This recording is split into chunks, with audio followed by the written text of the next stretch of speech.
এখানকার সুখও স্থায়ী না, এখানকার দুঃখও স্থায়ী না। এখানে আপনি সুখে আছেন, এই সুখ চিরদিন থাকবে না।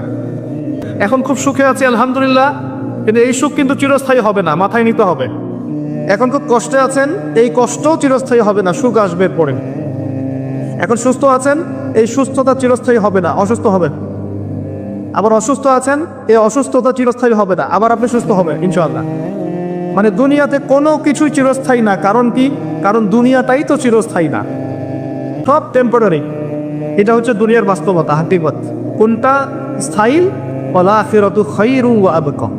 আখিরাত হচ্ছে চিরস্থায়ী এবং উত্তম, এটা স্থায়ী। এখানে যে খারাপ আমল নিয়ে যাবে, অনন্তকাল ওই খারাপ আমলের ফল তাকে ভোগ করতে হবে।